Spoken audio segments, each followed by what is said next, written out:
السلام عليكم ورحمة الله وبركاته. الحمد لله رب العالمين والصلاة والسلام على أشرف الأنبياء والمرسلين وعلى آله وصحبه أجمعين. رب اشرح لي صدري ويسر لي أمري واحلل عقدة من لساني يفقه قولي. اللهم انفعنا بما علمتنا وعلمنا ما ينفعنا. اللهم زدنا علما، اللهم زدنا علما، اللهم زدنا علما. اللهم فقهنا في الدين وعلمنا التأويل. حسبي الله لا إله إلا هو عليه توكلت وهو رب العرش العظيم. أما بعد. Baik, tuan-tuan dan puan yang dirahmati Allah sekalian, alhamdulillah kita bertemu lagi dalam majlis kedua kita untuk pembacaan dan pengkongsian faedah daripada kitab Al-Fiqh Al-Manhaji yang mengajarkan tentang mazhab Syafi'i rahimahullah. Baik, kita berhenti di permasalahan kaitan antara fiqh dan aqidah Islamiyah, yang mana kalau di dalam kitab terjemahan muka surat 95, muka surat 95. Baik, kita bacakan daripada kitabnya, daripada terjemahan. Antara keistimewaan fiqh Islam sebagaimana yang telah dijelaskan oleh hukum-hukum syarak yang mengatur segala perbuatan dan perkataan mukallaf, ia mempunyai hubungan yang sangat kukuh dengan iman kepada Allah Subhanahu wa taala dan mempunyai kaitan yang rapat dengan asas-asas akidah Islamiyah, terutamanya yang berkaitan dengan akidah keimanan pada hari akhirat. Hal demikian kerana akidah keimanan kepada Allah Subhanahu wa taala menjadikan seorang muslim itu berpegang teguh dengan segala hukum agama serta memandu mereka ke arah pelaksanaannya dengan penuh ketaatan dan kerelaan. Begitu juga orang yang tidak beriman kepada Allah Subhanahu wa taala tidak terikat dengan ibadah salat dan puasa. Tidak terikat di sini maksudnya mereka itu yang tidak mengikat diri mereka. Mereka itu yang tidak mengikat diri mereka, kerana di dalam syarak orang-orang yang kafir, orang-orang yang tidak beriman, syarak mengikat mereka dengan hukum-hukum syarak sebenarnya. Kita ada masalah dalam usul fiqh, hal kuffar mukhatabun bi ahkam syara'. Adakah orang-orang kafir diberikan pertanggungjawaban oleh Allah Subhanahu wa taala dalam hukum-hukum syarak?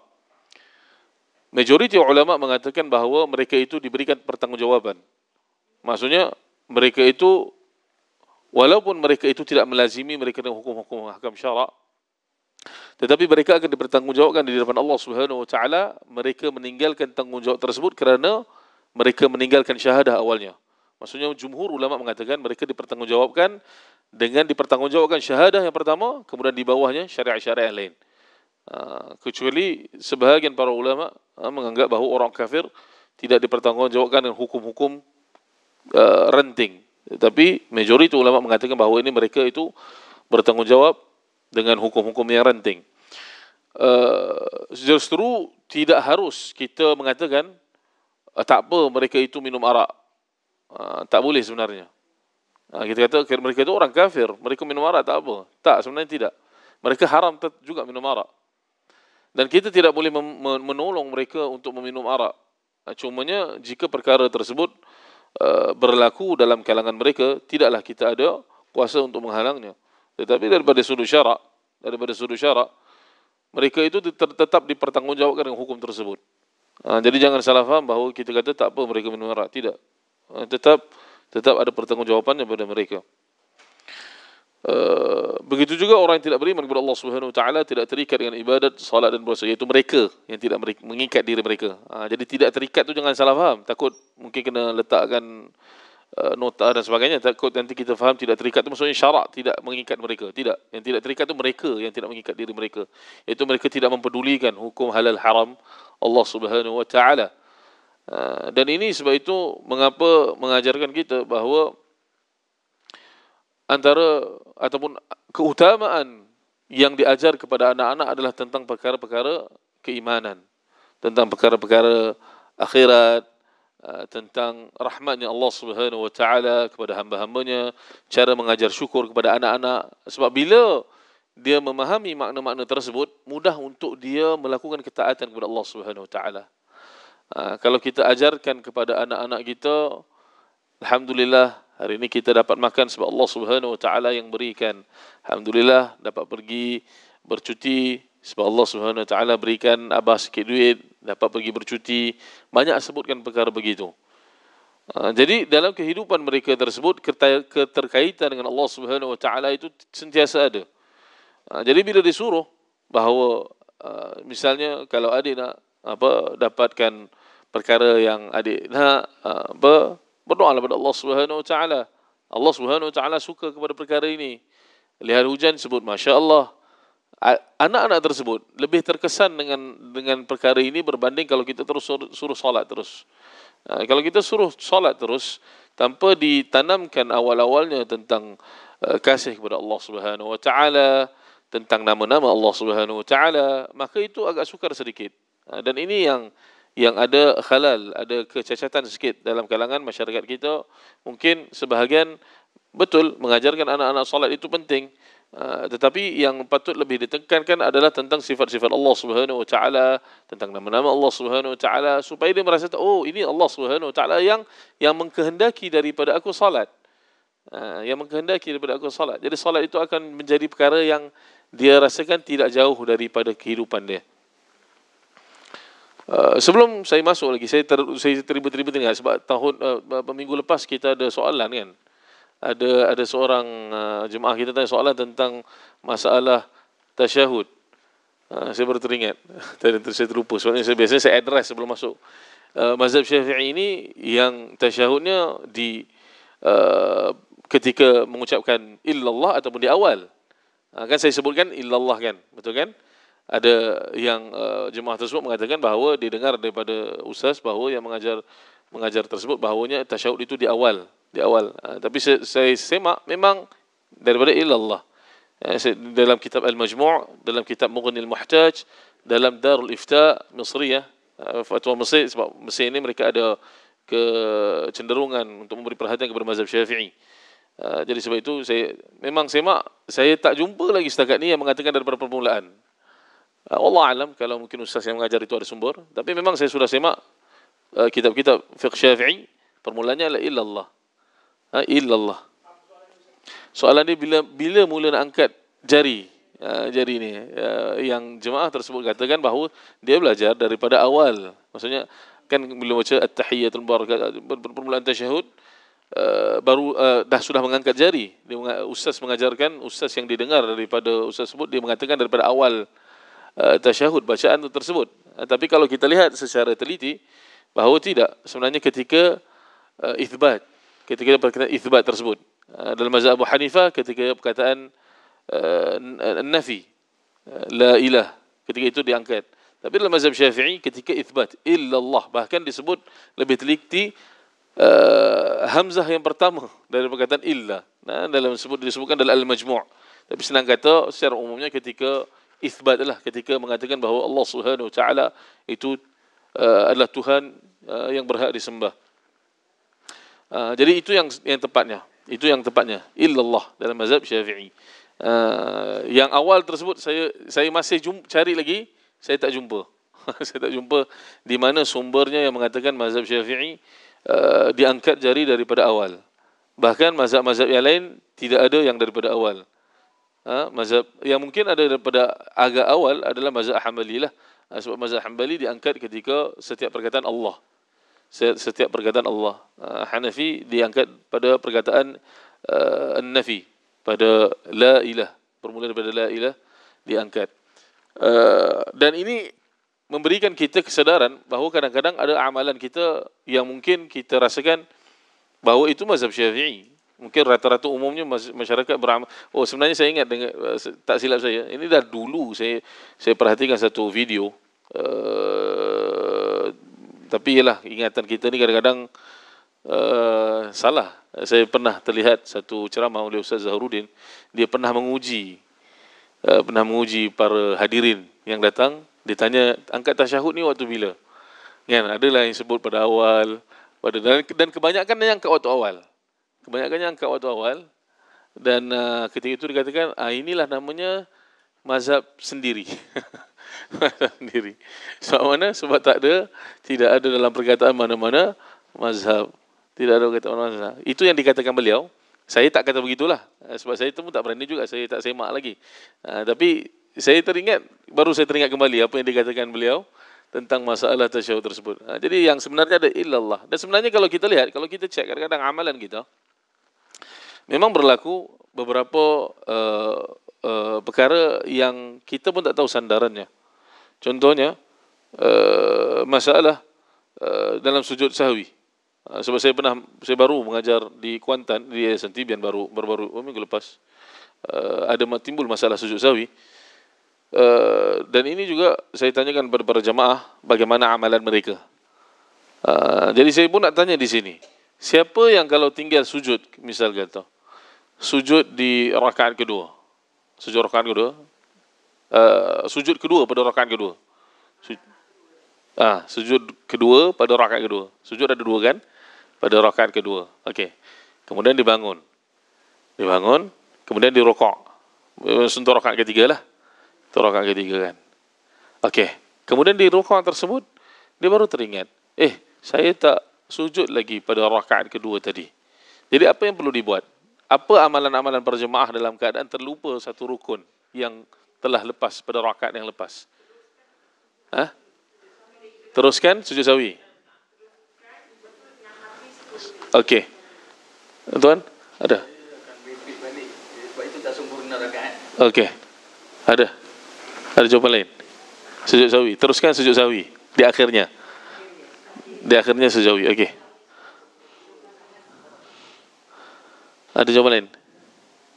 Tertinggal rukun dalam rakaat yang sebelumnya. Ada teringat? Ke tak pernah terlupa? Kalau tak pernah terlupa, alhamdulillah. Mungkin minta dia, alhamdulillah tak diganggu syaitan ketika salat kan. Repeat. Rukun yang terlepas. Repeat rakaat ke repeat rukun? Repeat rakaat. Okey. Okey. Daripada yang saya dapat tadi, hanya satu saja yang kena dengan satu mazhab. yang inilah tuan depan ni cakap. Repeat rakaat dan sujud pada kali yang terakhir itu tidak tepat dengan empat mazhab. Mazhab Syafi'i, mereka berpendapat bahawa apabila ditinggalkan satu rukun, maka kita perlu kembali kepada rukun tersebut selagi mana tidak sampai kepada rukun yang sama. Itu mazhab Syafi'i. Contohnya, kita tertinggal rukun sujudlah tadi kita ambil sujud. Sujud pada rakaat kedua. Maka dalam keadaan kita rukuk tadi, kita kembali semula kepada kepada sujud rakaat kedua tadi. Terus turun kepada rakaat sujud rakaat kedua tadi. Sebab apa? Sebab terbinanya sah rakaat ketiga dengan terbinanya sah rukun tadi. Faham? Okey? Jadi kembali semula kepada rukun tersebut selagi mana tidak sampai kepada rukun yang sama. Kalau dia dah rukuk, kemudian dah sampai kepada sujud pada sujud kedua pada rakaat kedua, maka ketika itu rakaat tersebut dikira rakaat kedua lah. Maksudnya rakaat yang dikira, yang dibuat seluruh tersebut terbatal, dikena diri untuk rakaat ketiga.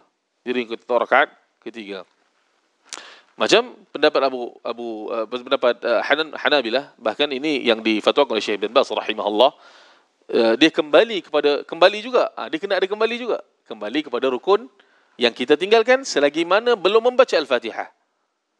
Itu yang difatwakan oleh Syekh bin Baz rahimahullah. Mazhab Maliki pula kembali kepada rukun yang ditinggalkan selagi mana tidak sampai kepada rukuk. Ala kulli hal, semua kembali semula kepada rukun. Cumanya mereka berbeza pada tahap mana, bila. Yang ada yang katakan sebelum baca Fatihah, ada yang sebelum rukuk, ada mazhab Syafi'i sampai kepada rukun yang sama. Jadi kalau tak kembali langsung tu tak kena mana-mana mazhab. Tidak kena pada mana-mana mazhab. Okey, tapi rukun sujud sahwi kenalah. Lepas tu kena sujud sahwi lah. Maksud saya yang masalahnya tidak kembali kepada rukun tersebut. Sujud sahwi itu kena sujud sahwi. Betul, sujud sahwi itu kena sujud sahwi. Maksudnya dia tidak berpada dengan sujud sahwi saja. Dia tidak berpada dengan sujud sahwi sahaja.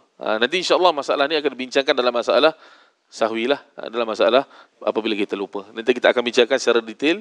Cuma ni saya berikan contoh bagaimana kadang-kadang perkara-perkara tersebut terlepas daripada pandangan kita. Sebab itu perbezaannya fiqh.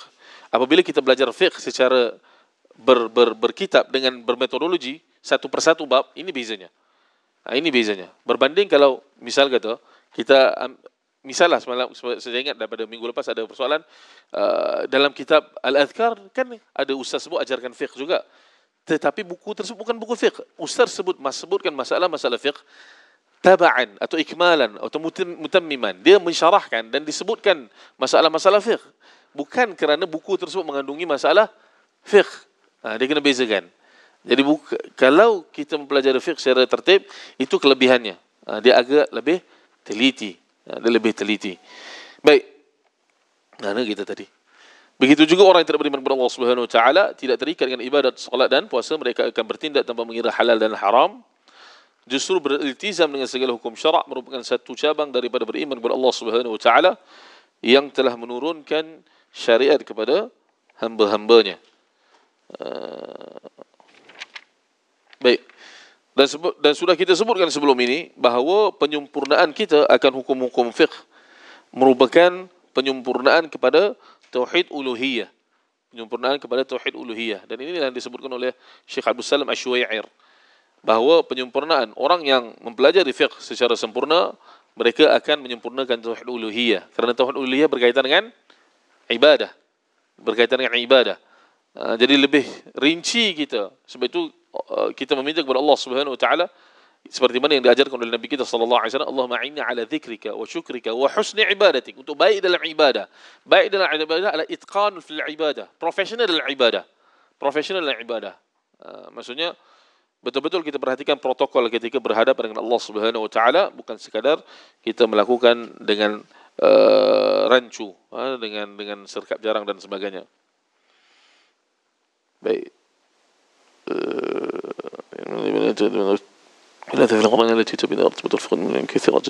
Okey. Contoh-contoh dalam Quran yang menjelaskan hubungan antara fiqh dan iman amat banyak sekali. Memadailah disebutkan sebahagian daripadanya untuk mengetahui sejauh mana kaitan antara hukum dengan iman dan antara syariat dan akidah. Jadi antara contoh yang disebutkan di sini, Allah Subhanahu Wa Taala memerintahkan orang-orang yang beriman supaya bersuci dan menjadikannya sebahagian daripada tuntutan iman kepadanya. Firman Allah Subhanahu Wa Taala, "Ya ayyuhalladzina amanu idza qumtum ila as-salati faghsilu wujuhakum wa aydiyakum ila al-marafiq wamsahu bi ru'usikum wa arjulakum ila al-ka'bain."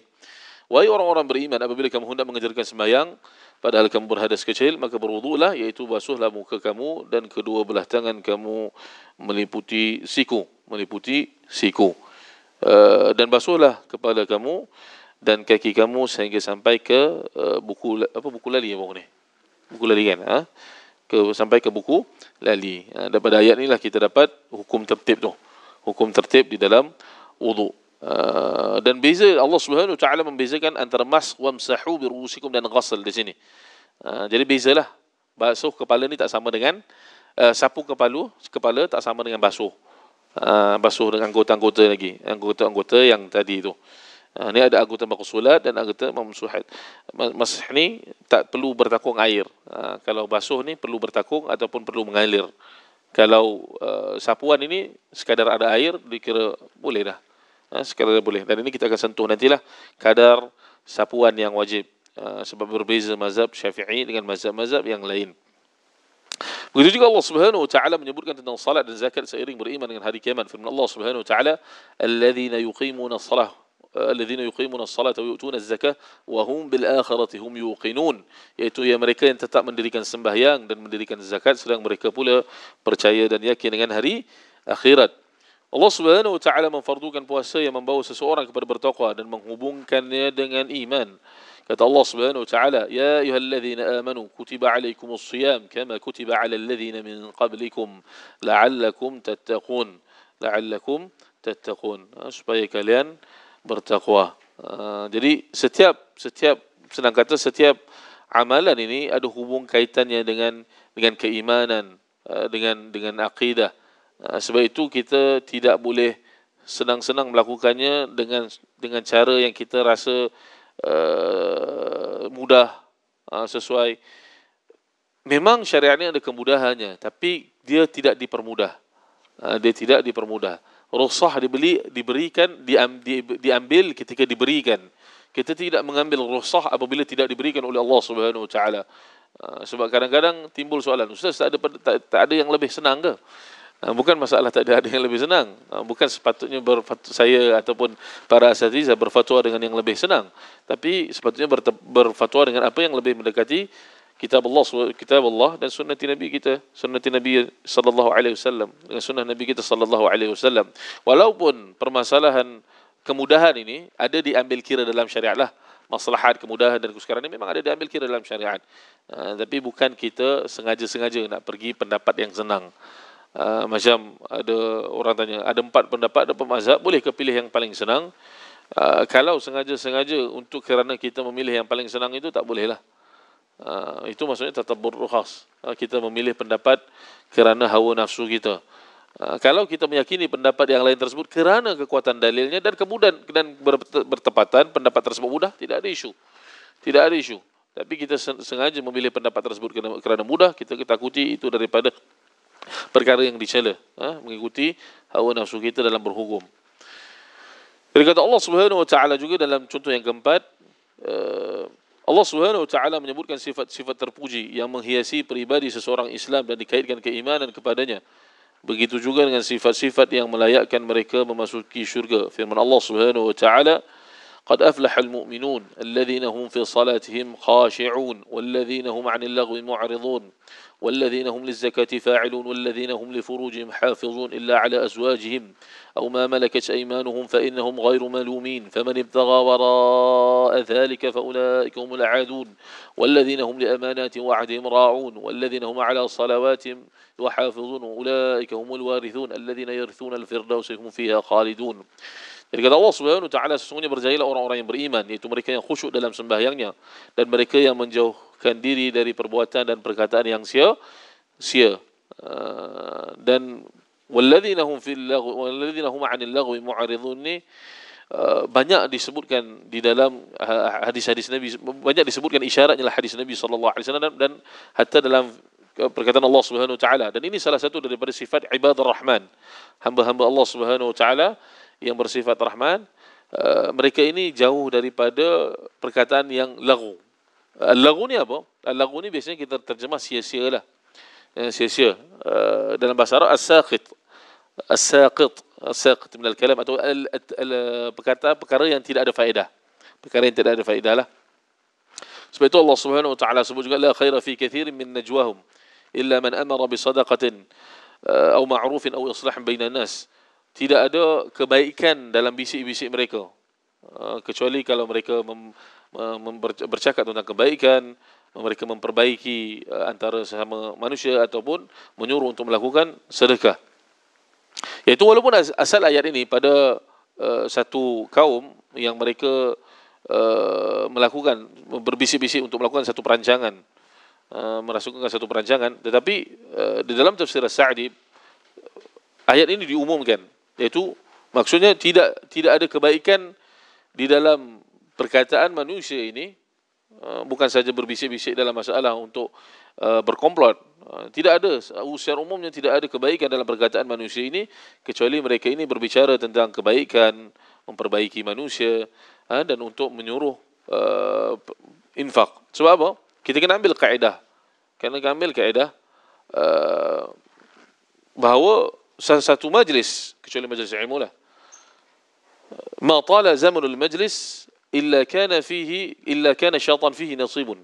Satu kaedah dalam satu mana-mana majlis, ma tala zamanun illa kana syaitan fihi nasibun. Tidaklah panjang sesuatu majlis, apa-apa majlis lah, melainkan syaitan ada bahagian dalamnya. Mana-mana majlis pun, majlis kecuali majlis ilmu lah, majlis ketika dengan kawan-kawan kita, dengan saudara kita, majlis istirahat dan sebagainya, walaupun asalnya harus. Tapi kita sudah sebutkan majlis yang asalnya harus ini sangat cepat bertukar kepada majlis yang haram, dengan dimasukkan di dalamnya perbicaraan yang haram, mengumpat, memfitnah dan sebagainya. Kalau satu jam dia akan bicara mungkin perkara yang bermanfaat. Lebih daripada 1 jam dia akan pergi kepada gosip. Lebih kepada 2 jam dia akan cakap pasal manusia dah. Sebab itu kita kena perhatikan majlis-majlis begini, dan bukan senang untuk menghindari majlis-majlis begini. Sebab kita biasa mengopi, mengetih kan. Kadang-kadang kita nak lama dengan kawan-kawan kita. Tapi sebab itulah sifat ini disebutkan oleh Allah Subhanahu wa taala sebagai salah satu sifat ibadur rahman, sebagai salah satu sifat ibadur rahman. Sebab orang-orang yang memperhatikan majlis yang bersifat lagha di dalamnya, mereka ini layak dimasukkan ke dalam syurga Allah Subhanahu wa taala, kerana dalam syurga Allah Subhanahu wa taala, Allah Subhanahu wa taala sifatkan di dalam syurga itu tidak ada perkataan yang lagha. Tidak ada perkataan yang lagha. Kalau di dunia pun sudah dia menjauhi majlis yang lagha, maka di syurga kelak layaklah. Kata ulama, al-jaza' min jinsil amal. Ganjaran ini dia sejajar dengan amalan yang kita buat. Al-jaza' min jinsil amal. Jadi sebaik-baik bicara atau munajat, kalau disebutkan di sini adalah tidak ada kebaikan dalam najwa. Najwa ini munajat lah. Najwa ini munajat. Masdarnya munajat. Sebaik-baik bicara adalah bicara kita dengan Allah Subhanahu wa taala. Bicara kita dengan Allah Subhanahu wa taala. Sebab itu salah faham kita, masyarakat kita di dalam berdoa, kadang-kadang kita ingat berdoa tu hanya meminta kepada Allah Subhanahu wa taala. Tengok Ayub, Nabi Ayub alaihissalam dalam berdoa, dia kata telah putih rambutku, telah kering tulangku, dan tidak aku putus harap untuk berdoa kepada Engkau ya Allah. Bermunajat, bercakap dengan Allah Subhanahu wa taala. Dan dia menyifatkan keadaannya. Nabi alaihissalam, Ayub alaihissalam menyifatkan keadaannya. Dan inilah yang sepatutnya kita lakukan. Kalau kita banyak bercakap dengan manusia, sepatutnya bercakap dengan Allah Subhanahu wa taala lebih banyak. Lebih utama untuk kita meluahkan hati kita kepada Allah Subhanahu wa taala, bermunajat kepada Allah Subhanahu wa taala berbanding kita munajat dengan manusia. Dan Syekhul Islam Ibn Taimiyah rahimahullah, dia ada fiqh yang menarik sikit apabila hendak bermunajat dengan Allah Subhanahu wa taala ni. Apa itu? Berdalilkan ayat saya lupa ayat ada, tapi ada satu ayat yang mana sebelum zakat ini turun, para sahabat ketika hendak berjumpa dengan Nabi SAW, maka mereka diperintahkan untuk memberikan sedekah. Apa ayatnya? Macam mana permulaan dia? Saya pun terlupa. Tetapi kata Syekhul Islam Ibn Taimiyah, kalaulah ini perkara yang berlaku, yang diperintahkan oleh Allah Subhanahu wa taala kepada nabi kita, iaitu para sahabat diperintahkan untuk memberikan sedekah sebelum turun ayat zakat lah, untuk berjumpa dengan Nabi SAW, maka lebih utama untuk memberikan sedekah sebelum bermunajat dengan Allah Subhanahu wa taala. Sebab itu Syekhul Islam Ibn Taimiyah, ada orang mengatakan bahawa Syekhul Islam Ibn Taimiyah mengatakan sunat sedekah sebelum Jumaat. Masalahnya bukan sunat sedekah sebelum Jumaat, mereka tersilap. Istidlalnya Ibn Taimiyah di situ adalah istidlal tentang bahawa digalakkan untuk memberikan sedekah sebelum bermunajat dengan Allah Subhanahu wa taala, bukan sekadar salat Jumaat. Mana-manalah sebelum berjumpa dengan Allah Subhanahu wa taala, kerana hatta Nabi kita sallallahu alaihi wasallam pun diperintah ketika untuk berjumpa dengan Nabi sallallahu alaihi wasallam pun diperintahkan untuk memberikan sedekah, bukan sedekah kepada Nabi lah, sedekah kepada orang lain. Sebab sedekah kepada Nabi tidak boleh, apatah lagi apabila berjumpa dengan Allah Subhanahu wa taala. Tak ingat ayat dia apa, najwa. Tak apa. Jadi dan ini bahkan walladzina hum 'anil lagwi mu'ridun, ini dahulu, kalau dahulu lagha ini kita seperti mana syahwat lah, kita perlu datang keluar, tapi sekarang lagha ini datang dalam rumah kita, di dalam mesin-mesin ni, kan. Ini kalau kita boleh duduk 2 jam 3 jam saja scroll kan, ini dah masuk lagha lah. Dah masuk lagha. Sebab itu kalau kita lebih baik untuk kita mengelakkan perkara ini, untuk kita masuk dalam ayat ini, walladzina hum 'anil lagwi mu'ridun, orang-orang yang menjauhi daripada lagha, kita kena berikan perhatian kita berapa lama kita gunakan handphone ni. Dan kita perlu tetapkan hadaf, maksudnya kita punya objektif. Saya masuk dalam handphone ni nak tengok internet, nak tengok Facebook, profil siapa yang kita selalu tengok untuk dapat manfaat. Kalau kita sekadar scroll begitu, ini berpeluang untuk kita jatuh dalam lagha dengan mudah. Dan memang sukar, ini satu tabiat yang sukar kita jauhi sebab kita dah terbiasa dalamnya. Dahulu saya ingat saya ialah generasi saya adalah generasi yang berpindah daripada zaman tidak ada internet kepada zaman ada internet. Dahulunya kita tidak mendapati ibu bapa kita lepas balik daripada pekerjaan mereka baring tengok handphone. Tapi sekarang dah jadi kebiasaan kan? Dah jadi kebiasaan. Jadi itu yang menyebabkan kita rasa banyak perkara tak siap ni bukan sebab banyak benda, sebab kita lah yang sebab kita yang banyak laranya. Sedangkan kalau kita bahkan kita kena tahu ada aspek berkat dalam masa tersebut. Ada aspek keberkatan dalam masa tersebut. Yang mana kalaulah kita menggunakan masa tersebut di dalam handphone dengan perkara-perkara yang bukan sahaja tidak manfaat dengan haram, maka keberkatan masa kita ditarik. Jadi sebab itu kita tidak hairan. Dahulu manusia mereka dapat menyiapkan satu pekerjaan mungkin dalam masa yang singkat, tapi masa kita semakin kurang kita dapati masa untuk menyiapkan pekerjaan kerana kurang keberkatan. Ini satu aspek yang perlu kita perhatikan. Bagaimana keberkatan di dalam kehidupan kita semakin dihapuskan. Berbicara mengenai tentang lara dalam kehidupan ni mungkin akan makan masa yang panjang lah. Tapi sebab itu yang pentingnya kita jauhilah cuba sedaya upaya untuk menjauhi perkara-perkara yang lara ni. Walladzina hum lizzakati fa'ilun walladzina hum lifurujihim hafizun. Dan orang-orang yang disifatkan berjaya juga adalah orang-orang yang menjaga kemaluan mereka. Dan ini adalah dalil bagi ala hurmatil istimna', dalil bagi haramnya untuk memuaskan diri dengan diri sendiri. Fahamlah kan? Faham sendiri. Dan ini merupakan hikmah sebenarnya saya perhatikan, iaitu Allah Subhanahu wa taala melarang seseorang itu untuk memuaskan diri dengan diri sendiri. Ini menjadikan suami dan isteri tersebut saling bergantungan kepada satu sama lain. Dan ini akan menjadikan sentiasa ada kaitan perhubungan dalam kehidupan rumah tangga tersebut. Bayangkan kalau perkara ini dibuka oleh Allah Subhanahu wa taala, dibuka dalam syariat secara mutlak, pasti satu aspek daripada hubungan suami isteri tersebut akan hancur.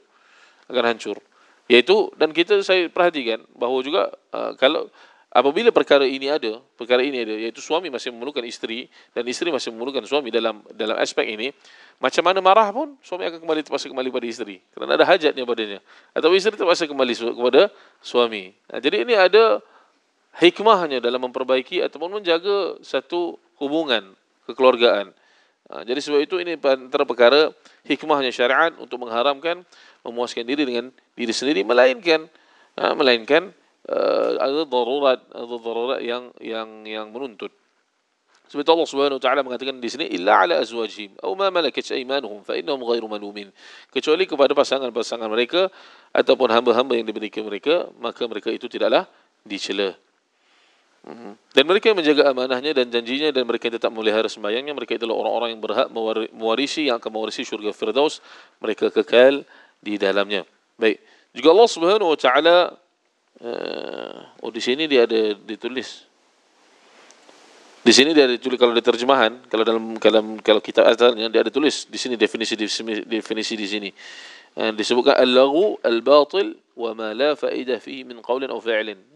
Al-laghu diberikan ta'rifan. Al-laghu ini adalah perkataan yang batil, yang salah ataupun yang tidak ada faedah daripadanya, sama ada pada perkataan ataupun perbuatan. Dan itu kalau yang tidak ada faedah. Bayangkan kalau yang haram. Sebab itu perkataan ini disebutkan selepas walladzina hum fi salatihim khashi'un walladzina hum 'anil lagwi mu'ridun. Kaitannya adalah orang yang menjauhi perkara-perkara yang lara, mereka ini akan mudah mendapatkan kekhusyukan dalam salat. Ini ada kaitan antara orang yang khusyuk dalam salat dan antara orang yang menjauhi perkara-perkara yang lara. Sebab mereka yang mengambil perkara-perkara yang tidak ada faedah, berita, gosip dan sebagainya, ketika dalam salat, perkara ini akan mengganggu diri dia. Dia mulalah terfikir sana dan sini, dan syaitan akan menggunakan. Ini adalah satu alat yang digunakan syaitan untuk menjauhkan dia daripada kekhusyukan. Akan menjauhi daripada kekhusyukan. Apatah lagi kalau perkara tersebut haram. Contohnya, ini kita sebut pasal laghu. Apatah lagi kalau ketika sebelum salat tersebut dia melihat perkara yang haram. Dia akan terngiang-ngiang dalam salatnya. Perkara tersebut boleh dipancing oleh syaitan. untuk menjauhkan daripada khusyuk. Sebab itu ini antara perkara yang dituntut syariah untuk menjaganya supaya kita juga dapat menjaga khusyuk di dalam salat. Baik, yang kelima. Mana tadi? Dia Allah Subhanahu wa taala memerintahkan kaum lelaki untuk berinteraksi secara baik dengan kaum wanita. Ya ayyuhalladzina amanu la tahillu lakum an tarithu an-nisaa karha wa la ta'dhuluhun litadhhabu bi ba'd ma ataytumuhunna illa an ya'tina bi fahishatin mubayyinah wa 'ashiruhunna bil ma'ruf فإن كرهتموهن فعسى أن تكرهوا شيئا ويجعل الله فيه خيرا كثيرا. Wahai orang-orang yang beriman, tidak halal bagi kamu mewarisi perempuan-perempuan dengan jalan paksaan, dan janganlah kamu menyakiti mereka dengan menahan dan menyusahkan mereka. Dengan menahan dan menyusahkan mereka. Dengan menahan dan menyusahkan mereka. Dia ta'dhuluhun ni adalah tamna'uhunna min zawaj. Itu yang lebih tepat kalau terjemahnya. Ta'dhiluhunna wala ta'dhiluhunna ni. Wala ta'dhilu, kenapa ayat ni? Wala ta'dhiluhunna wala ta'dhiluhunna. Ini salah kan ni? Tak apa maksudnya tamna'uhunna min zawaj, melarang mereka daripada pernikahan. Ta'dhiluhunna min zawaj itu melarang mereka daripada pernikahan. Bukan maksud menahan dan menyusahkan mereka secara mutlak, kerana kamu hendak mengambil balik sebahagian daripada apa yang telah kamu berikan kepadanya, kecuali apabila mereka melakukan perbuatan keji yang nyata. Dan bergaulah kamu dengan mereka, isteri-isteri kamu itu, dengan cara yang baik. Kemudian jika kamu merasa benci kepada mereka disebabkan tingkah lakunya, janganlah kamu terburu-buru menceraikannya, kerana boleh jadi kamu bencikan sesuatu sedangkan Allah Subhanahu wa taala hendak menjadikan apa yang kamu benci itu kebaikan yang banyak untuk kamu. Wa'ashiruhunna bil ma'ruf. Jadi poin yang di sini yang hendak disebutkan di sini adalah Allah Subhanahu wa taala, yang poin yang hendak disebutkan oleh muallif adalah Allah Subhanahu wa taala memerintahkan pihak ataupun lelaki-lelaki untuk bergaul baik dengan wanita. Bergaul baik dengan wanita, memperlakukan mereka dengan kebaikan. Dan ini satu perkara yang merupakan perintah yang berat ke atas diri para suami sebenarnya. Sebab lelaki ini asalnya sifat mereka keras. Lidah mereka keras. Mereka tidak suka memuji. Bahkan saya sifat yang macam ni. Saya orang yang sifat macam ni, memang keras. Tetapi begitulah syariat. Syariat ini ada yang perkara yang kita dapati yang mudah untuk kita lakukan, yang kita menerimanya dengan tenang. Kita tidak dapati daripada diri kita sebarang penolakan, bahkan kita menerima perkara tersebut dengan hati yang lapang. Tetapi ada perkara dalam syariat yang mana kita sukar untuk menerimanya, ataupun bukanlah tidak menerima, tetapi kita nak mengamalkannya itu berat sikit pada hati kita. Contohnya dalam ayat ini kita mungkin boleh ambil, saya ambil diri saya sebagai contohlah, untuk berlaku baik dengan ahli kalian, iaitu berlaku baik dengan isteri-isteri kalian. Dan ini bahkan disebut dalam hadis-hadis Nabi sallallahu alaihi wasallam yang banyak. Nabi sebut dalam yang masyhur, khairukum li ahli, yang paling baik dalam antara kalangan kalian adalah yang paling baik dengan istrinya. Dalam yang paling baik itu paling baik akhlak lah. Dalam hadis Sunan Tirmizi dijelaskan tentang akhlak yang paling baik adalah orang yang paling baik akhlaknya dengan istrinya. Dan Nabi kita sallallahu alaihi wasallam mengatakan aqrabukum manzilatan minni, orang yang paling rapat dengan aku pada hari kiamat adalah orang yang paling baik akhlaknya. Dan Nabi menafsirkan baik akhlak ni dengan yang paling baik akhlaknya baik dengan istrinya. Maksudnya seolah-olah ada keterkaitan. Siapa yang paling baik dengan istrinya, dia akan rapat dengan Nabi sallallahu alaihi wasallam di hari kiamat kelak. Justru bagi diri saya ataupun lelaki-lelaki yang mungkin mempunyai sifat yang keras, ini patut menjadi penimbang bagi diri dia.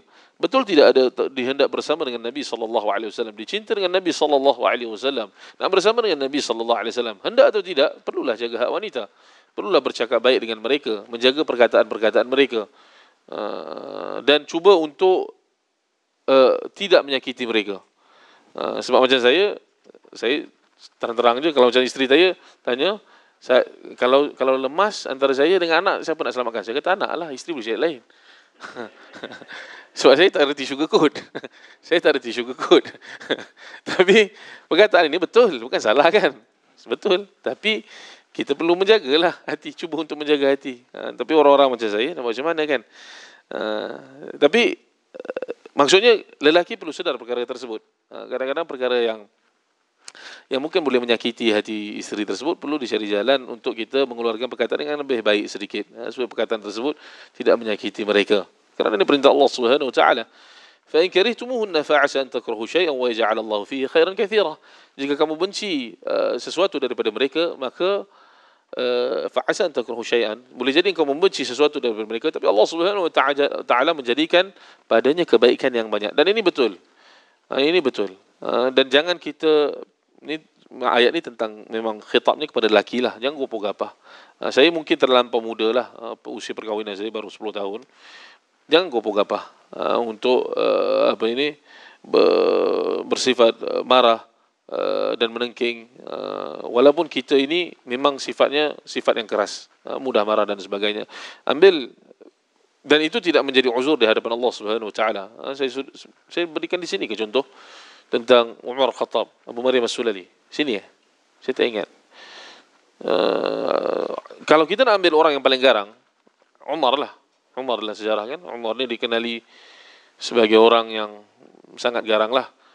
Yang mana kalau para sahabat mereka ini keluar berhijrah senyap-senyap, Umar Khattab radhiyallahu anhu kata, siapa nak anak dia jadi yatim piatu, siapa nak isteri jadi balu, siapa nak bapak dia hilang anak, maka halang aku berhijrah. Itu Umar. Dan Umar Khattab radhiyallahu anhu memang bersikap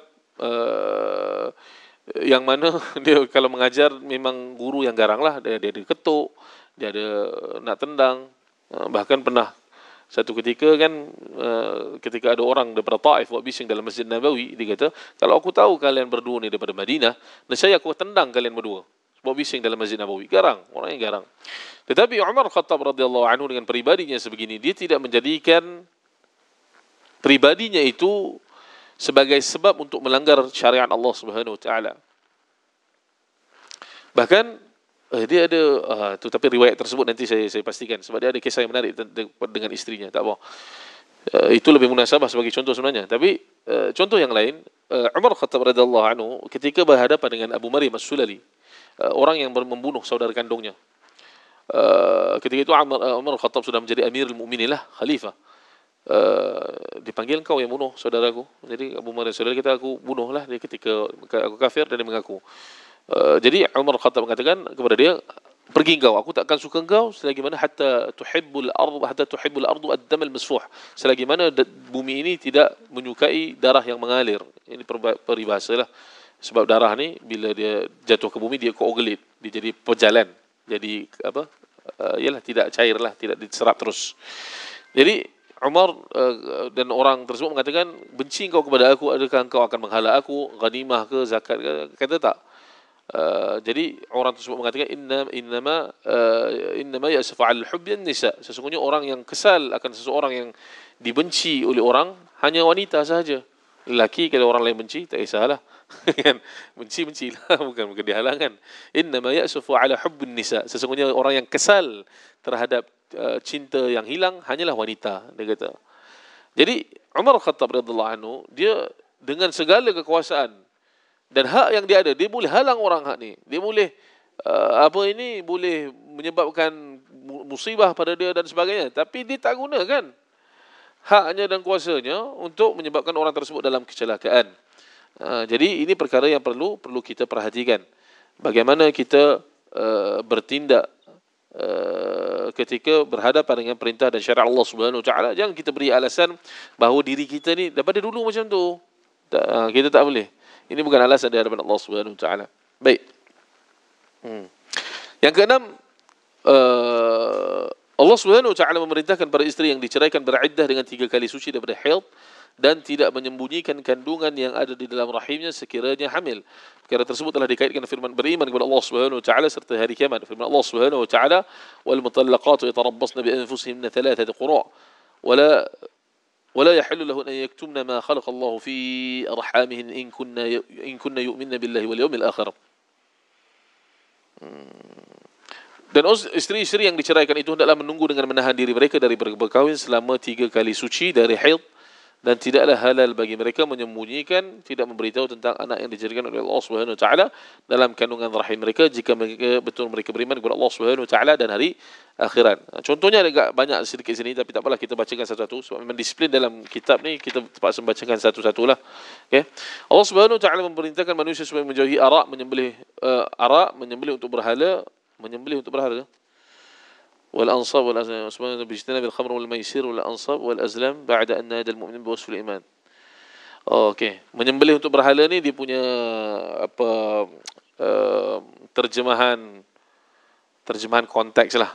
Tapi kalau kita asalnya, Allah Subhanahu wa taala memerintahkan untuk menjauhi secara umum, untuk menjauhi arak, perjudian dan berhala dan menenung nasib.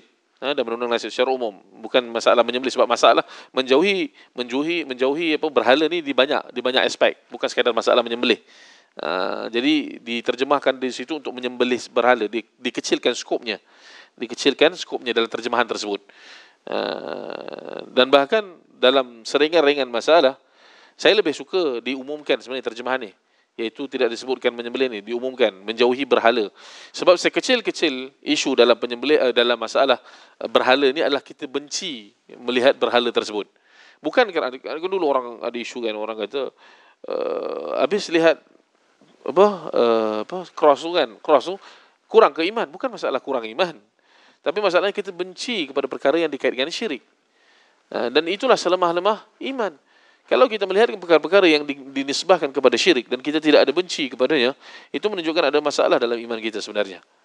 Kita melihat perkara-perkara yang ada kaitan dengan syirik, patutnya kita ada kebencian dalam hati kita, walaupun perkara tersebut sudah normal menjadi perkara yang indah. Contoh, kuil-kuil di Jepun. Saya pernah pergi Jepun, cantik kan? Kuil ni cantik kan? Sebab dia ialah salah satu perkara yang mereka jaga dan serapkan dalam budaya mereka. Tapi itu kuil. Kadang-kadang kita terlepas pandang. Saya tangkap gambar cantik dan sebagainya kan. Tapi itu merupakan kaitan dengan kesyirikan. Yang mana kalau kita sebut kuil, kita ingat India je. Tapi Jepun, kerana tamadunnya yang sophisticated, maka kita tidak menisbahkan kepada tersebut kepada kemunduran. Sedangkan kuil itu juga satu perkara yang sama. Kita tak sebut kuil, di kuil lah, tokong kan, tokong sama je hukum dia dengan kuil. Kita benci perkara tersebut kerana ia dikaitkan dengan kesyirikan. Tapi malangnya dalam kalangan masyarakat kita akan tangkap gambar sebab cantik, kan, dengan gambaran yang dengan dihiasi dengan pokok kiri dan kanan. Memang cantik pemandangan tersebut, tapi ianya adalah perkara yang dinisbahkan kepada kesyirikan kepada Allah Subhanahu wa taala, maka kita perlu membencinya. Dan sebab itu juga antara perkara yang kita boleh timbang di mana sensitiviti kita dengan masalah-masalah akidah ni adalah kita timbang bagaimana apabila seorang melakukan satu dosa dengan satu dosa yang lain. Contohnya kita tahu dalam masalah al-bara' al-wala' wal-bara' adalah kita mencintai dan membenci seorang tersebut dengan kadar perbuatan kebaikan dan maksiat yang pada mereka. Tapi ini lebih jelas pada maksiat yang kita memang betul benci. Contohnya kalau wa na'udzubillah, kalaulah kita ada seorang bapa yang mana hubungan bapa dengan anak ini hubungan yang paling hujung lah, paling rapat. Hubungan ibu dengan anak, hubungan bapa dengan anak, ini antara hubungan yang paling kuat. Tetapi bapa kita tersebut, kita tahu dia melakukan amang seksual kepada seorang budak-budak, pedoseksual kan, pedofile. Apa perasaan kita? Mesti kita benci kan? Kita tak suka dengan, akan berubah tanggapan kita terhadap seseorang tersebut, tentang orang tersebut yang sepatutnya dia merupakan orang yang paling rapat, yang paling dikasihi kita. Tetapi kadang-kadang apabila menyebut tentang masalah-masalah lain yang lebih berat, contohnya bapa kita ini melakukan kezaliman pada orang lain, benci kita tak sama, betul tak? Kita rasa jijik dengan masalah pedofil tersebut. Tetapi masalah kezaliman kepada sesama manusia, ataupun tak apalah, kita ambil yang lebih besar, bunuh orang, kita tak jijik kepada bapa kita sama dengan jijik kita pada jika bapa kita itu melakukan amang seksual kepada seorang kanak-kanak. Tapi memanglah amal seksual ni kepada seorang kanak-kanak ni dia antara dosa yang besar. Mungkin contoh lain lebih sesuai. Sebab amal seksual ni mengandungi satu perbuatan itu sendiri dan juga kezaliman sekaligus.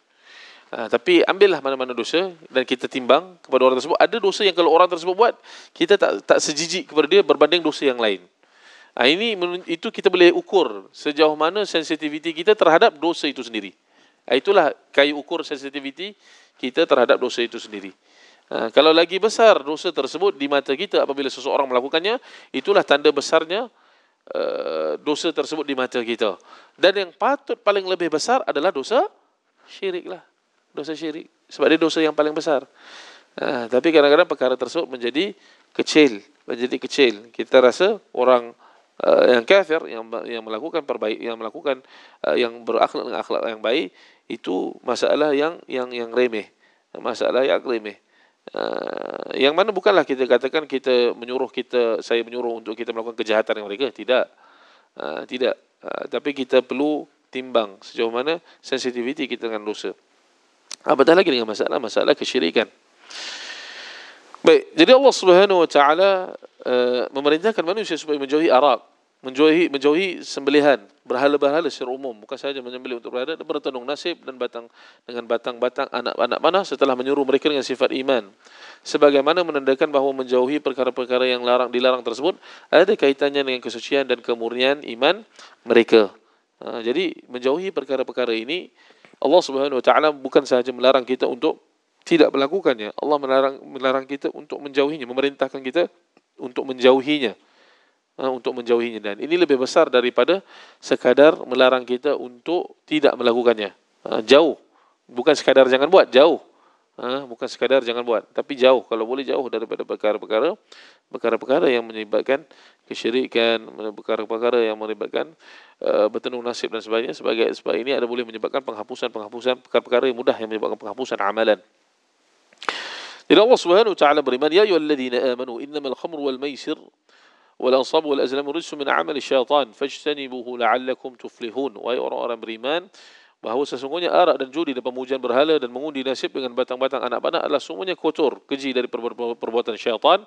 Oleh itu hendaklah kamu menjauhinya supaya kamu berjaya. Dan ini adalah antara perkara-perkara yang besarlah daripada amalan-amalan yang dihiasi syaitan, Satu kisah yang menarik tentang khamar ini. Tapi alhamdulillah khamar ini satu perkara yang masyarakat Melayu kita sensitif lah. Satu perkara yang masyarakat Melayu kita sensitif. Saya teringat kisah Syekh Abdul Razak Al-Badr, hafizahullah. Syekh Abdul Razak Al-Badr pernah menceritakan seorang peminum arak. Ini kisah zaman moden lah, yang mana peminum arak ini dia memang ketagih minum arak. Dan orang ini bukanlah seorang yang mendatangi masjid, tapi jirannya kenal lah dia, sebab jiran kan.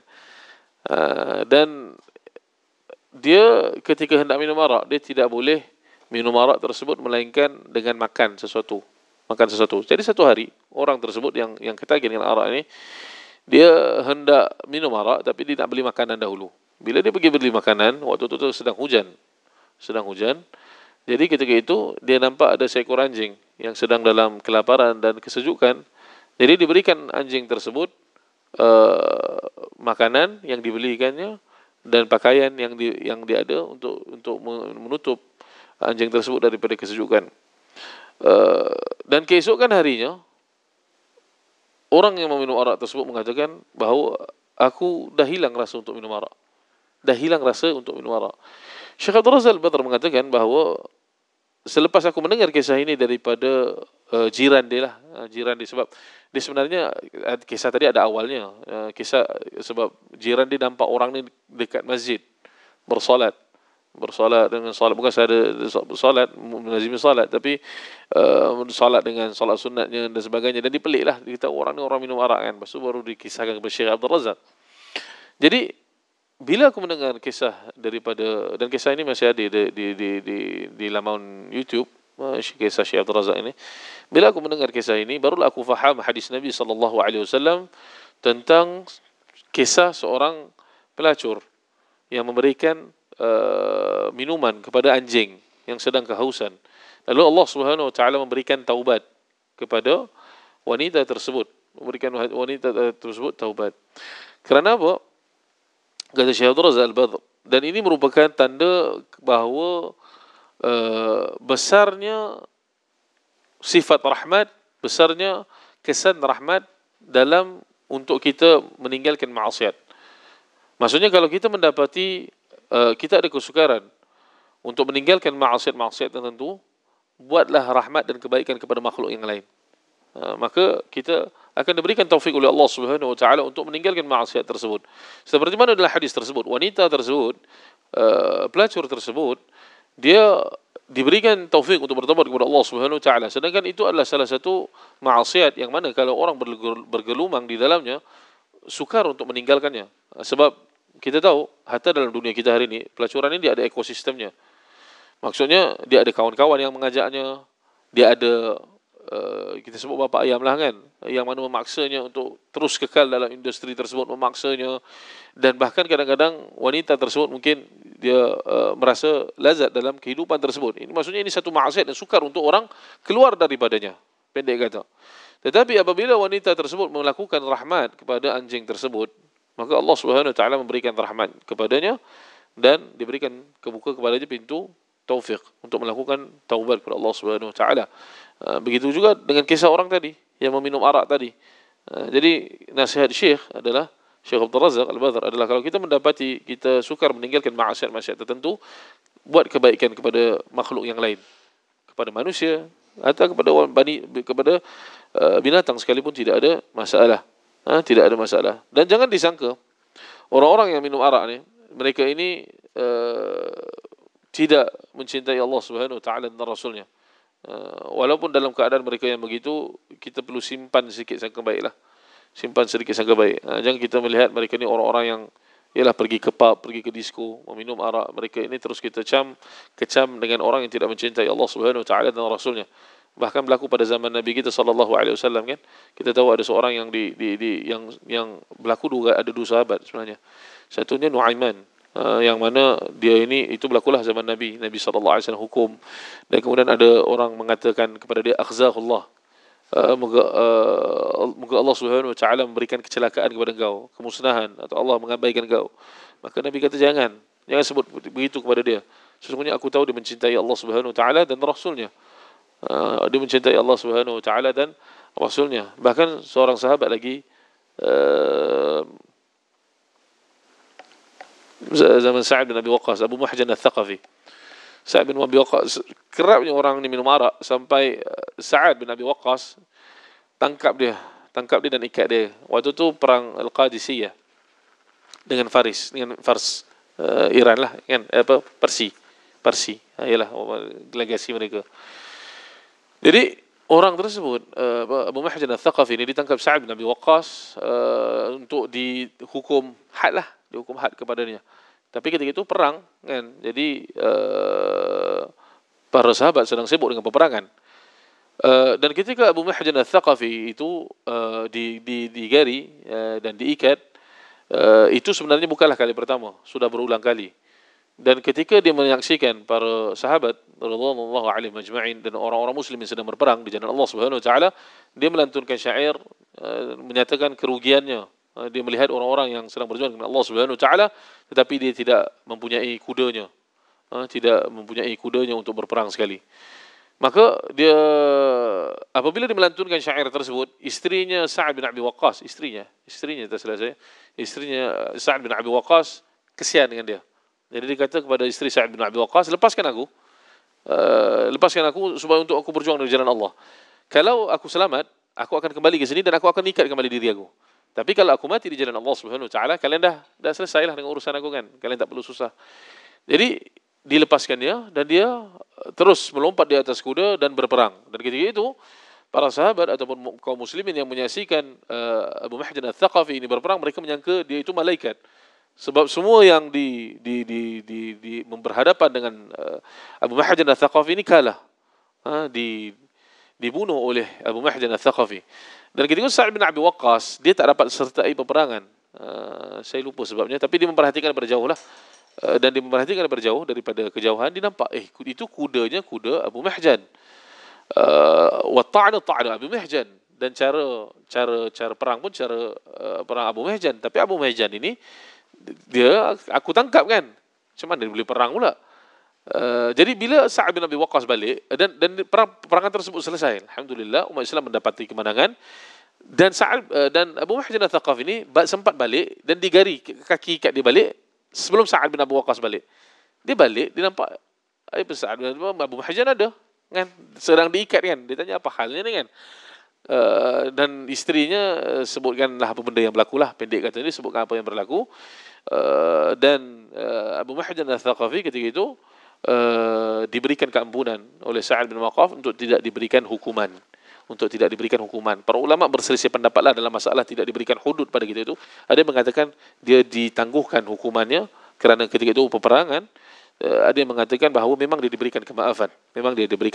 Tapi itu isu yang lain lah, sebab itu isu fiqh sebenarnya. Dia ada isu fiqh dalam hadis tersebut. Tapi pendek katanya, hatta dia orang-orang yang begini, yang mudbithul khamar, yang ketagih dengan arak kan,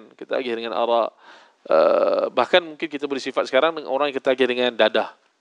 Sebab saya sekarang hampir setiap minggu juga saya berceramah di tempat pemulihan.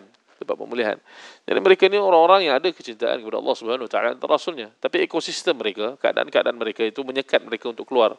Kawan-kawan ajak balik dan sebagainya. Kadang-kadang bila di pusat-pusat pemulihan, mereka baik. Mereka boleh bersalat, mereka alhamdulillah baik. Tapi bila kembali semula kepada dalam masyarakat, mereka sukar untuk berubah. Kadang-kadang kerana kecaman masyarakat juga. Sebab itu bila apabila dikatakan apabila ada orang mengatakan akhzahullah, moga Allah Subhanahu Wa Taala memberikan kecelakaan kepada orang yang minum arak tersebut, kata Nabi kita sallallahu alaihi wasallam, jangan kamu jadi penolong syaitan kepada saudaramu. Jangan kamu jadi penolong syaitan kepada saudaramu. Orang-orang yang dalam maksiat ini nak keluar daripada maksiat dia dah susah. Kita pula kecam dia. Dan ini berlaku dalam kalangan masyarakat kita dalam bentuk yang lain, di masjid. Di masjid. Kadang-kadang bila orang yang datang tersebut datang dengan keadaan yang mungkin, yalah kita tahu masjid ini ada adabnya. Tetapi tidak sepatutnya bagi orang-orang yang melazimi masjid, yang tahu dengan adab-adab Islam dan sebagainya, menyekat orang-orang yang mungkin kenampakan mereka atau zahir mereka itu tidak sesuai dengan masjid. Biarkan mereka hendak datang ke masjid walaupun dengan apa keadaan pun sekalipun. Jangan kita jadi pembantu syaitan kepada saudara-saudara kita.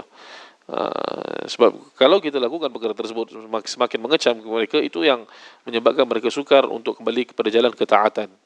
Sebabnya kita alu-alukan mereka.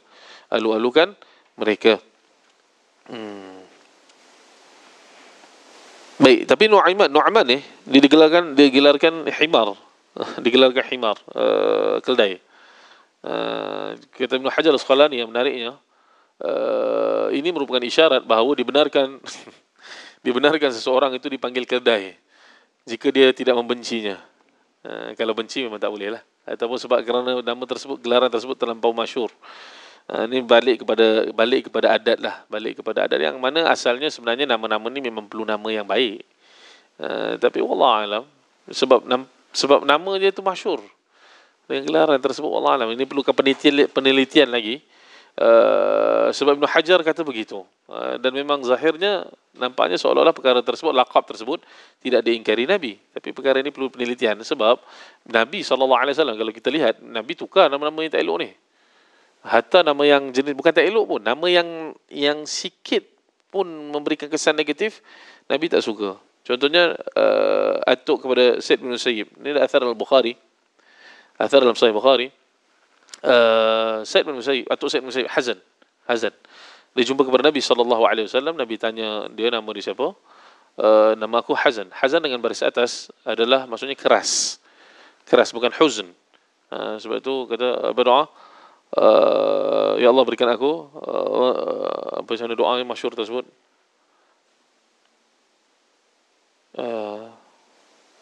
Padahal doa tersebut selalu saya baca. Dia waktu nak bercakap depan ni lah hilang.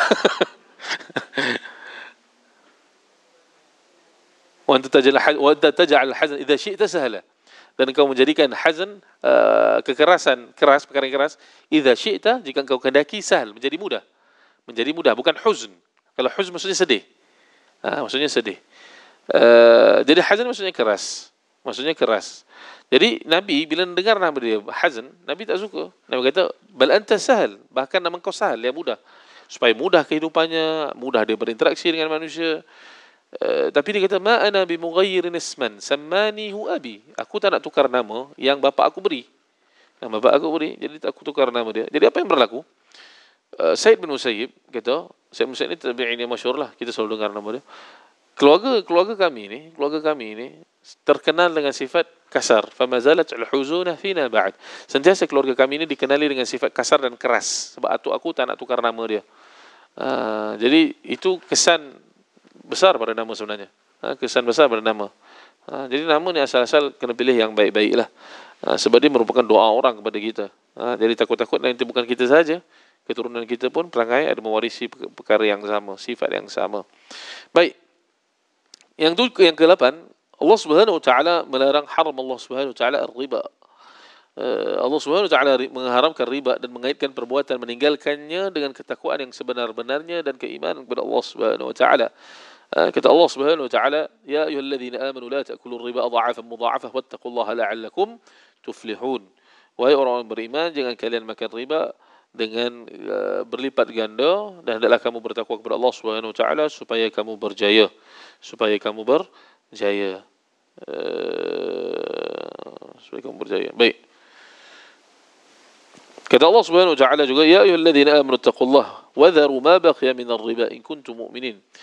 Wahai orang-orang beriman, bertakwalah kamu kepada Allah Subhanahu wa taala dan tinggalkanlah, jangan menuntut lagi saki-baki riba yang masih ada pada orang yang berhutang itu, jika kamu benar-benar orang-orang yang beriman. Jika kamu orang benar beriman.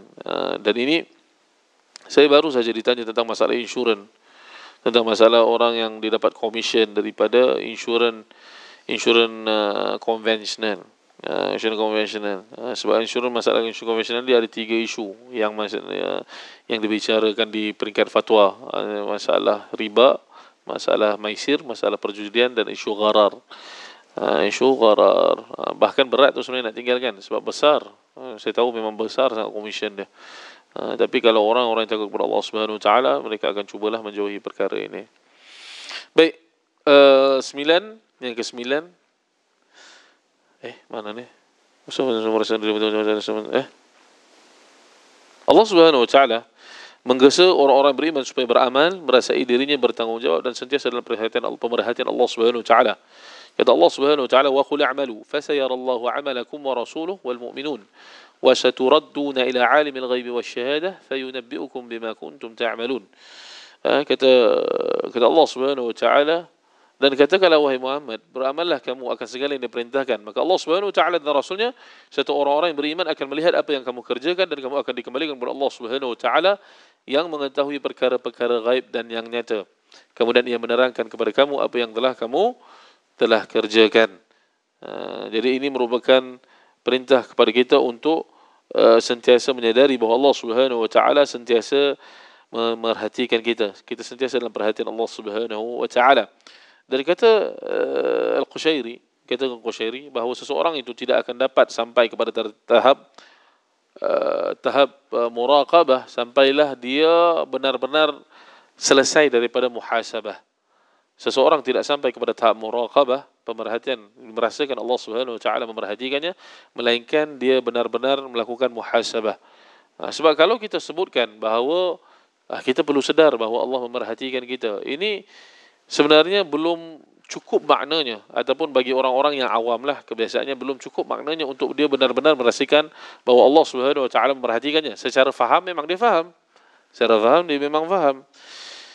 Tetapi kalau orang tersebut bermuhasabah bahawa dia memperhatikan makna-makna seperti apabila dia melakukan maksiat, sebenarnya itu bukanlah semata-mata dia bermaksiat kepada Allah Subhanahu wa taala, tapi salah satu makna yang berlaku di situ adalah Allah Subhanahu wa taala sedang mengabaikan dia.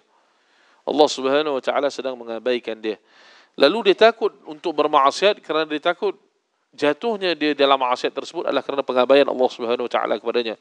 Sebab itu Allah Subhanahu wa taala sebut dalam Quran, "Walau arada al-khuruj la a'addu lahu 'uddah walakin kariha Allah in ba'athahum fathabbatahum." Kalaulah mereka itu ingin untuk keluar, walau arada al-khuruj, kalau mereka lah itu benar-benar hendak keluar di jalan Allah Subhanahu wa taala, nescaya mereka akan menyediakan persediaan. Itu orang-orang munafik ini. Kalau betul mereka jujur di jalan Allah Subhanahu wa taala hendak berjuang, pastilah mereka akan bawa persediaan. Persediaan harta, persediaan senjata dan sebagainya. Tetapi Allah Subhanahu wa taala benci untuk mereka keluar, maka Allah Subhanahu wa taala menahan mereka daripada mereka untuk keluar ke jalan Allah Subhanahu wa taala. Benci untuk mereka keluar ke jalan Allah. Begitu juga kita tuan-tuan dan rahmat Allah sekalian. Kalaulah kita tidak mendapati diri kita dalam ketaatan, kita takut bahawa ketidakwujudan kita dalam ketaatan tersebut merupakan tanda Allah Subhanahu wa taala benci kita dalam ketaatan tersebut. Tidak mahu kita mendapatkan kebaikan. Allah mengabaikan kita. Bila kita memperhatikan makna-makna tersebut, kita akan lebih waspada dengan pemerhatian Allah Subhanahu wa taala. Sebab kita tidak mahu menjadikan Allah Subhanahu wa taala ahwanun nazirin. Kita tidak mahu menjadikan Allah Subhanahu wa taala adalah orang ataupun zat yang paling rendah pandangannya. Maksudnya, kalau kita bermaksiat, kalau kita hendak melakukan maksiat secara bersorangan, kalau ada budak kecil di depan kita ni ataupun sedang berada daripada kita, kita tak akan buat. Tapi Allah Subhanahu wa taala yang lebih daripada itu memerhatikan kita, kita sanggup buat. Maksudnya Allah Subhanahu wa taala lebih rendah perhatiannya daripada budak yang kecil. Seolah-olah begitu. Sebab itu Allah Subhanahu wa taala menyebut wa ma qadarullaha haqqa qadri. Dan mereka itu tidak memberikan kehormatan kepada Allah Subhanahu wa taala dengan sebenar-benar penghormatan. Dengan sebenar-benar penghormatan. Kalau budak yang kecil pun kita takut untuk melakukan maksiat, untuk dia melihat kita dalam maksiat, tetapi Allah Subhanahu wa taala kita berani buat. Itu menunjukkan bahawa kecilnya penghormatan kepada Allah Subhanahu wa taala. Jadi kalau kita menyadari makna-makna ini, dan ini memerlukan muhasabah, barulah kita akan mudah menghadirkan makna muraqabah, mudah memperhatikan pemerhatian Allah Subhanahu wa taala, merasai pemerhatian Allah Subhanahu wa taala kepada kita. Dan kita perlu sentiasa sedar, maksiat secara berseorangan ini musibahnya berat. Musibahnya berat. Sebab Nabi SAW mengatakan, ada orang di hari akhirat kelak yang mana mereka beramal dengan amalan kalian, solat malam, tetapi mereka datang dengan sebesar gunung Tihamah, pahala sebesar gunung Tihamah, tetapi amalan mereka hapus. Sebab bila berseorangan mereka langgar, mereka berani langgar perintah tersebut. Lihat di dalam hadis tersebut, orang yang melakukan dosa tersebut, adakah orang yang ketaatan dia biasa-biasa? Tidak. Sebab apa? Pahalanya dah disedia dah. Di gunung sebesar gunung Tihamah. Maksudnya solat dia dah diterima, ada pahala. Puasanya dah diterima, ada pahala. Bukan Allah tak terima. Kalau tidak diterima, tidak ada pahala. Dan kita tahu pahala ini atau diterimanya di sisi Allah Subhanahu wa taala, maksudnya dia mengikuti sunnah dan dia ikhlas. Maksudnya baik amalannya. Kualiti amalan ini baik. Tapi semuanya hancur sebab dia bermaksiat bersorangan. Dia bermaksiat bersorangan ini bahaya. Maksiat bersorangan banyak dalam zaman kita ini, ada yang melibatkan syahwat. Ada yang melibatkan syahwat, iaitu masalah kita memperhatikan perkara yang Allah Subhanahu wa taala tidak benarkan, mendengar perkara yang Allah Subhanahu wa taala tidak benarkan. Yang termasuk dalam kalangan perkara yang Allah Subhanahu wa taala tidak benarkan adalah pendustaan. Jangan kita ingat masalah mendengar perkara yang Allah Subhanahu wa taala yang tidak benarkan ini sekadar mungkin lagu atau sebagainya. Tidak, termasuknya juga pendustaan terhadap Allah Subhanahu wa taala dan Rasulnya, kajian-kajian yang mana kalau tidak ada faedah, jangan kita duduk dalam majlis seperti itu. Masuk juga dengan maksiat secara sendirian adalah kita melakukan pecah amanah ketika manusia tidak melihatnya. Ini masuk maksiat sendirian, yang mana kadang-kadang kita terlepas daripada makna ini. Ketika kerja ni amanah, yang mana kita perlu menyempurnakan amanah tersebut, tapi bos tak lihat, kita tuang kerja. Ini juga maksiat secara sendirian, dan kita tak perasan perkara tersebut. Jadi maksiat secara sendirian, apa katalah maksiat yang mana sepatutnya kita tunaikan hak tersebut, tapi kita tidak tunaikan. kita takut dia termasuk dalam maksiat bersendirian. Maksiat secara bersendirian. Dan dia berbeza. Antara orang yang bermaksiat secara bersendirian, yang dia terjatuh dalam maksiat secara bersendirian, tapi dia tidak mahu. Tidak mahu. Maksudnya, dia memang tak mahu terjatuh dalam maksiat tersebut. Tetapi manusia, mungkin apabila dia terjatuh, maka dia merasa kesal dan sebagainya. Dengan manusia yang sentiasa menanti-nanti peluang untuk bermaksiat secara bersendirian. Beza. Contohnya, dua orang ni. Kita ambillah. Sebab ini satu maksiat yang tersebar luas, yaitu bermaksiat dengan melihat perkara yang tidak dibenarkan oleh Allah Subhanahu Wa Taala ketika bersendirian. Berbeza dengan orang yang dia memerhatikan, dia tunggu bila orang tak ada. Dia sentiasa tunggu, okey, bila orang tak ada terus. Tetapi dengan bila orang tak ada, dia memang tak mau buat, tapi orang bisikkan. Kemudian dia cuba jauhi. Dengan buat perkara lain dan sebagainya, tapi akhirnya jatuh. Itu berbeza dengan orang yang memang menunggu waktu untuk melakukan intahaku hurumatillah, untuk melanggar larangan Allah Subhanahu Wa Taala ketika bersendirian. Itu yang dimaksudkan dalam hadis ini. Dia bukan maksud yang orang terjatuh dalam maksiat ketika berusaha untuk menjauhi maksiat tersebut. Yang dimaksudkan dalam hadis ini adalah orang yang memang menunggu waktu bersendirian untuk dia melakukan maksiat kepada Allah Subhanahu Wa Taala. Sebab di situ bukan sekadar maksiat, maksiat. Masalahnya dia menjadikan, tadilah yang saya sebutkan, Allah Subhanahu Wa Taala ni serendah-rendah orang yang memerhatikannya, serendah-rendah zat yang memerhatikannya. Di situ ada kerendahan dia pada hak Allah Subhanahu Wa Taala. Itu yang menyebabkan dosa dia di hari akhirat terhapus. Dosa dia di hari akhirat terhapus. Dan ini kita perlu perhatikan. Baik. Kita tinggal lagi 10 minit ni. Biasanya dekat akhir-akhir ni kita pindah kepada masalah hadis. Kepada hadis kan. Tak apa.